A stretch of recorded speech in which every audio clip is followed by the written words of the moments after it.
I would like to thank Blair. Is she in the room? Oh, yeah, I'm sorry, Blair. Blair Bachelos from Congressman Ted Poe's office and the Victim Rights Caucus so much for, Blair's done a tremendous amount of work in assisting us to coordinate this event today. And in addition to the Victim Rights Caucus, the Addiction Treatment and Recovery Caucus has been very supportive of the briefing as well.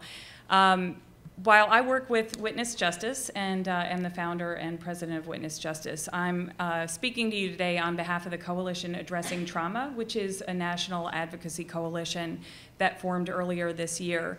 It includes survivors, consumers, advocates, organizations, and we also have government sitting in and observing and advising or informing the coalition periodically.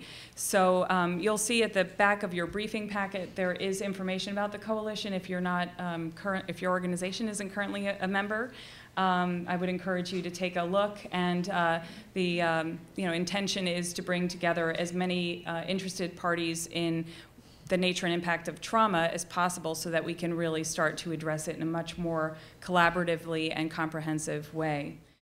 This is a starting point today for all of us to think about where our kids aren't getting the support that they need, where we're allowing parental rights to supersede the basic human rights of children. We had just very recently the United Nations citing the United States with human rights violations because of the lack of enforcement of protective orders. And policy without enforcement doesn't amount to much for people. We have laws, but they have to be enforced. And we have to think about why our kids are stuck in a system that does little to ultimately protect them until the very worst of violence and trauma has taken place. Another part that I just wanted to point out is that kids don't have the emotional maturity and the language skills that adults have. The way that they communicate with us is in their behavior. And so often, kids will let out that behavior, their frustration, their pain, their anger. They let it out at school because it's a safe place, maybe safer than their homes. And almost always, we as teachers, school administrators, parents, community, the way we respond to troubling behavior is in a punitive way. So instead of asking the question of what's happening with this child and what are they trying to tell me, we're saying what's wrong with them. And we're really quick to medicate them. And we're really quick to label them as bad or troubled or ill.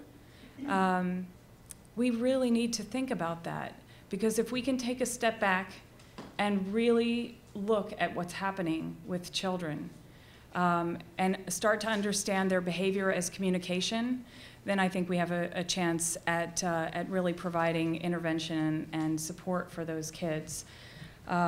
It really needs to happen. Our kids are sending us warning signs, and we have to see them as such.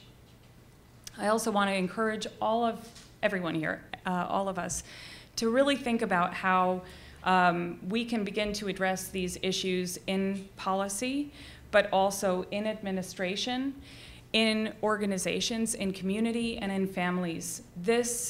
What's happening with our kids and this public health crisis of trauma in our children's lives has to be addressed in a coordinated way. It can't all be done in policy. It can't all be done in government, certainly not with our budget in its current state, federal budget.